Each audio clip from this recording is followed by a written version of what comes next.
Assalamualaikum warahmatullahi wabarakatuh. Anak-anak, pada pagi hari ini mari kita kembali melanjutkan pembelajaran untuk materi IPS tentang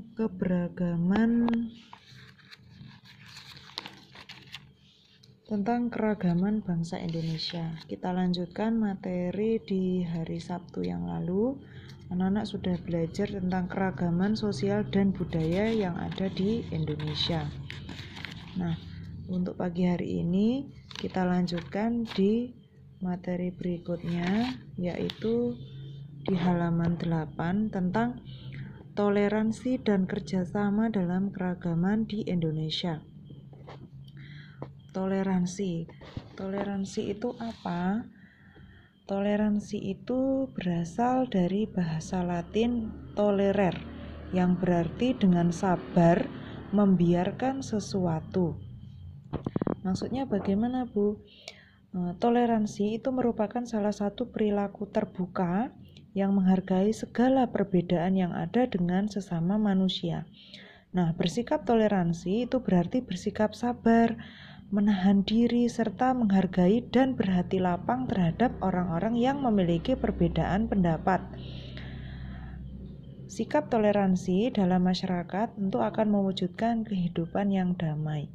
Jadi anak-anak, kita dalam kehidupan bermasyarakat itu harus salinglah menerapkan sikap saling bertoleransi terhadap orang lain.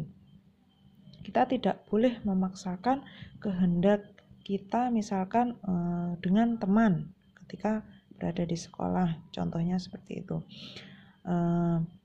Misalkan ada teman kita yang berbeda agama, maka kita juga harus bersikap toleransi terhadap teman kita tersebut. Nah, toleransi itu sendiri ada 2. Contohnya di sini toleransi dalam berbudaya. Nah, keragaman budaya daerah itu menghasilkan budaya nasional. Budaya nasional ini merupakan identitas dari bangsa Indonesia. Oleh karena itu, kita tentunya tidak boleh membeda-bedakan dari daerah mana kita berasal dan budaya apa yang kita miliki. Kita juga tidak boleh menganggap bahwa budaya kita yang paling baik daripada budaya lain. Contohnya, orang Batak tentu harus menghargai budaya orang Jawa, begitu juga sebaliknya. Nah, orang Jawa juga harus menghargai budaya orang Batak. Inilah yang disebut dengan toleransi dalam perbedaan budaya. Berikutnya yang seperti Bu Erna contohkan tadi, yaitu toleransi dalam beragama. Toleransi dalam beragama itu merupakan tindakan saling menghargai antar umat beragama. Di Indonesia ada 6 agama yang sudah diakui. Kemarin anak-anak sudah menjawab latihan soal itu, sudah bagus, sudah betul. Di antaranya agama yang ada di Indonesia itu ada Islam, Kristen Katolik, Kristen Protestan, Hindu, Buddha, dan Konghucu. Nah, dengan demikian semua penganut agama itu dihargai dan diperkenankan menjalankan ibadahnya masing-masing. Contohnya, jika umat Islam sedang melaksanakan sholat, maka umat beragama selain Islam wajib menunjukkan sikap toleransi. Sikap toleransi ini bisa berupa tidak mengganggu masyarakat yang sedang beribadah tersebut. Yang kedua, selain sikap toleransi, kita juga perlu yang namanya menerapkan sikap kerjasama. Nah, sebagai makhluk sosial, manusia itu membutuhkan manusia lain untuk memenuhi kebutuhannya. Nah, kita sebagai manusia anak-anak tentu kita tidak bisa memenuhi kebutuhan kita sendiri tanpa adanya bantuan dari orang lain. Seseorang tentu akan membutuhkan orang lain di sekitarnya. Misalnya petani membutuhkan nelayan untuk dapat membeli ikan, dan juga nelayan membutuhkan petani untuk dapat membeli beras. Sebagai makhluk sosial, itu manusia juga harus bekerja sama dengan orang lain. Nah, kerjasama itu sebuah pekerjaan yang dilakukan oleh 2 orang atau lebih agar dapat mencapai tujuan ataupun sasaran yang telah direncanakan atau disepakati secara bersama. Kerjasama merupakan salah satu wujud dari sikap bersatu. Manfaat dari kerjasama itu apa saja? Yang pertama, tentu pekerjaan kita yang berat menjadi lebih ringan jika dikerjakan bersama-sama. Tapi bukan berarti bekerja sama ini dalam hal keburukan. Contohnya misalkan kalau di sekolah anak-anak mengerjakan ulangan harian atau ulangan di kelas. Nah, itu tentunya juga tidak boleh saling bekerja sama. Yang kedua, pekerjaan akan lebih cepat selesai tentunya.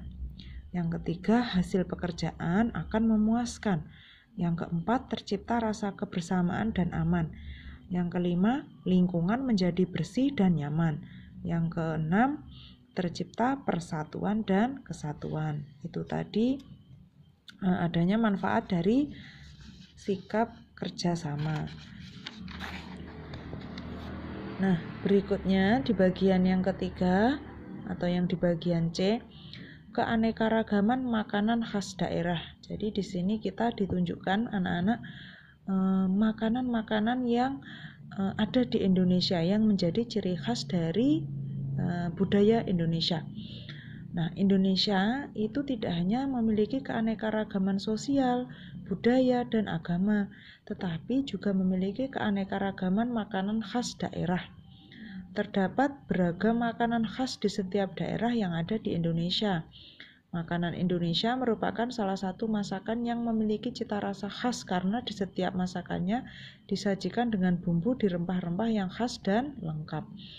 Anak-anak tentunya pastinya sudah pernah mencoba makanan khas, salah satu makanan khas dari Indonesia, khususnya dari daerah kita sendiri yaitu Banyuwangi.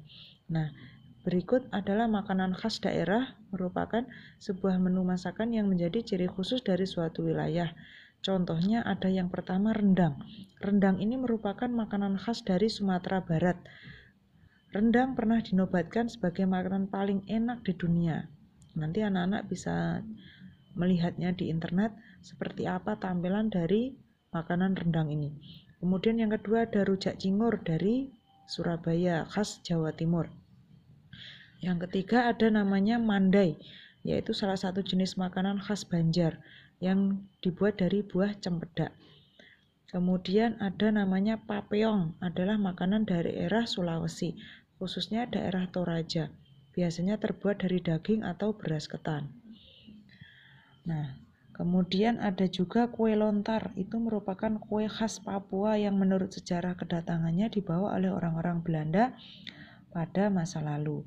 Di sini anak-anak ada gambar beberapa macam makanan. Nanti supaya anak-anak bisa lebih jelas melihat tampilannya, bisa dilihat di internet beberapa tampilan dari makanan-makanan ini. Nah, demikian anak-anak sedikit ulasan dari Bu Erna terkait materi IPS pagi hari ini. Lalu tugasnya anak-anak apa pagi ini? Untuk IPS, Bu Guru mohon anak-anak mengerjakan yang bagian ayo latihan di halaman 8. Di sini anak-anak diminta memilih sebuah lagu daerah bebas. Kemudian anak-anak bisa meminta bantuan dari orang tua atau saudara nanti untuk mempelajari lagu ini. Kemudian coba anak-anak merekam suara anak-anak, boleh video, atau kalau misalkan anak-anak kurang berkenan boleh pakai suara, dengan dinyanyikan lagu tersebut oleh anak-anak sendiri semampu anak-anak, nggih. Nanti Bu Guru nilai sebagai bahan nilai keterampilan dan juga sebagai tanda bahwa anak-anak nantinya bisa mengetahui lagu daerah dari daerah kita sendiri. Boleh anak-anak ambil dari daerah kita sendiri, nggih. Coba nanti dinyanyikan, terus direkam, kemudian dikirim ke Bu Erna, nggih. Baiklah anak-anak, demikian pembelajaran kita pagi hari ini untuk IPS.